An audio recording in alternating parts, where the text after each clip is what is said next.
This is what? That's a toenail in there. That definitely. Oh my god, gross. You guys, okay, this is fucking okay. I'm that done. game over there, it was an idea. These are not games. These are atrocities. No, that one. Fritz, Okay. you have gone insane. No, You have gone insane too far. I think it's the crown, guys. I mean, it's heavy. Yeah, Heavy is the head. Who made the that? head, yeah, me. You made that Out of what? Oh, I found a half of it, and then I just kind of like hodgepodged it, mod podged it. Dude, this is reeking of King Leopold. You guys know about King Leopold, right? This is like spoiler, post-trail or pre-trail alert. This is one of the most fucked up people in history. Like, fuck this guy. Wow. Okay. And we've talked about a lot of fucked up people. This dude is a fuck. All right? Singular fuck. To speak ill of the dead, this guy is a fuckhead.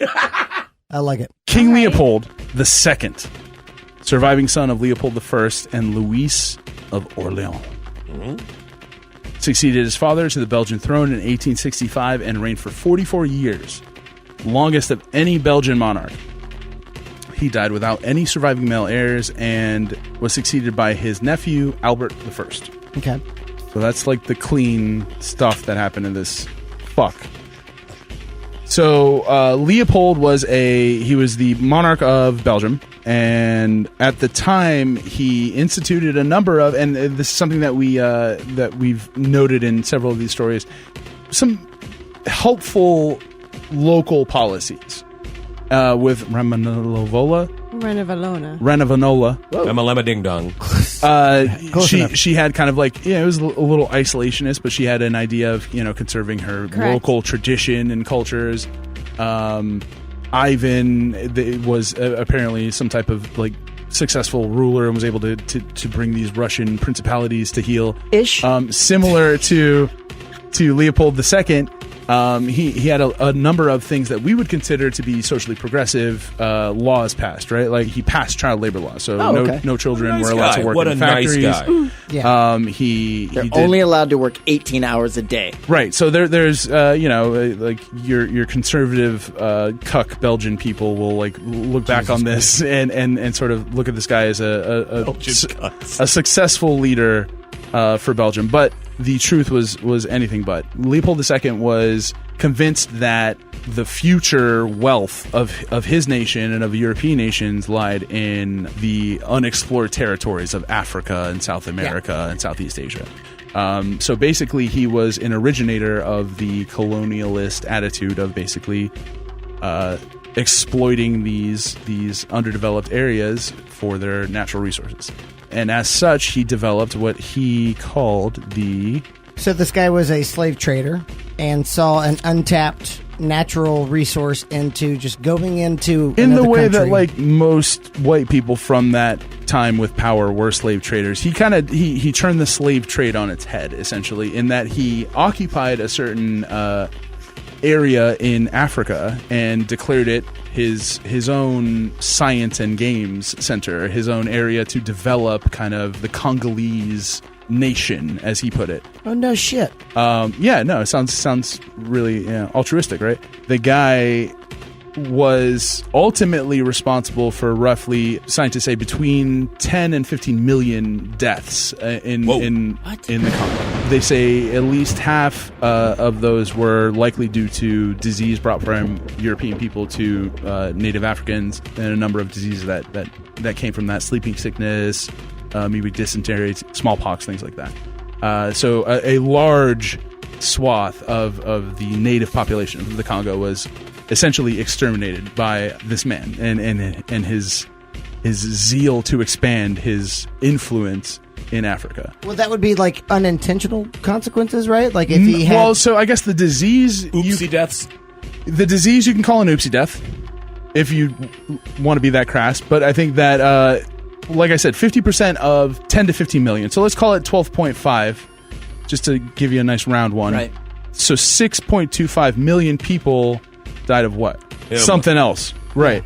Apparently, the rubber trade kicked off at this point. Basically, the use for the sap from the rubber tree took off in industrialized nations, and the need for that sap exploded. So Leopold's solution to this was to essentially force the native Congolese people to extract the sap from these trees through forced labor. And to do this, he created the Force Publique, which was his own personal, essentially, security force that would go from town to town and enlist the aid of the village to extract the rubber from trees around the area. If they refused, the entire village was exterminated. And if they agreed, they were subject to extremely ludicrous yield expectations, right? So they were expected to produce way more than they were able to based on, what they had, the knowledge they had for getting the sap out of these trees. So this is his own, secret police force? Correct, yeah. Kind of like Ivan the Terribles. What was that called? The Oprichniki. Yeah. Disturbingly enough, some of these people were Europeans from Belgium, military officers. The majority were, in fact, recruited locally from the villages and were forced to essentially inform on and enforce these rules on their neighbors and their people. Snitches. Yeah. Yeah. One of the more, I guess, horrifying atrocities that went on during this was the collection of hands, and it was the punishment for anything, for looking at someone sideways, for not producing enough rubber, for getting up late, was a hand. It got to the point where the Force Publique officers were reportedly paid by the basket of hands that they collected. You try and go to the store and use that and buy, all right, I got some peanut butter, I got a baby hand, I got 2 women's hands, and a big-ass dude's hand. The clerk is like, that's $6.25, you put a basket of hands, and they're like, ooh, that one's got clean nails. Come on. You have to figure out the exchange rate. Yeah. It's like, okay, is it 3 baby hands for lady hand? I can't remember. This was a big baby's hand, though, it's a dude. big baby hand. You put a basket of hands up, they go, your money's not good here, man. Your hands aren't good here. Get the hell Get out of here. I want my change. Just take it. Just take the toilet paper. Just leave. Often the hands were collected from corpses because the Force Publique officers would often find that death was the correct punishment for whatever the offense was. Christ. And they were made to account for each bullet that they spent with a pair of hands to show for the kill that they made with that. So they were... It's just good accounting. It's just good accounting.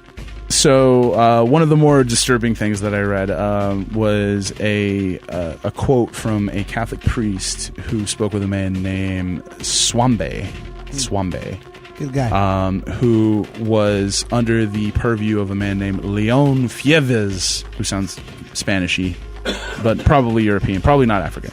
And this man controlled a certain point of land around a certain river. But Swambe had to say about this man. All blacks saw this man as the devil of the equator. From all of the bodies killed in the field, you had to cut off the hands. He wanted to see the number of hands cut off by each soldier who had to bring them in baskets. A village which refused to provide rubber would be completely swept clean. As a young man, I saw Fieves' soldier, Molili, then guarding the village of Boyeka, take a net, put 10 arrested natives in it, attach big stones to the net, and make it tumble into the river.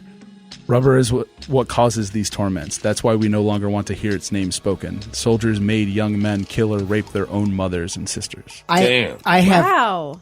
I absolutely 100% have heard about this. This is in the midst of a war that's about to happen, right?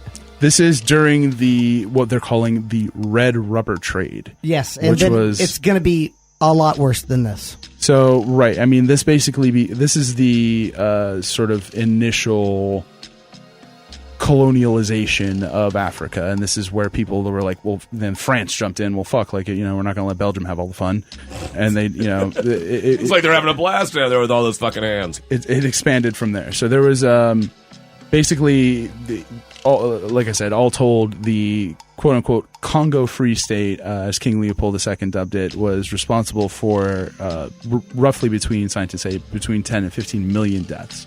Jesus. Which, again, reading this is mind-bogglingly just chilling. This dude, fuck him and whoever was associated with him. In addition to the reports that were coming out from people who were visiting and people who had witnessed essentially the hell that was the Congolese Free State, In the early 20th century, the Belgian government essentially stepped in and seized this as they recognized that this was getting out of hand and was going to look bad in the press. So the government seized this land from King Leopold and put it under the Belgian Civil Conference. And that eventually led to the Congo's essentially emancipation and their real quote unquote free state. So yeah, don't keep on going with the science center and the trying to recruit local native people, because you're throwing your lot in with an extremely bad fuckhead from history named King Leopold II of Belgium. That fuckhead.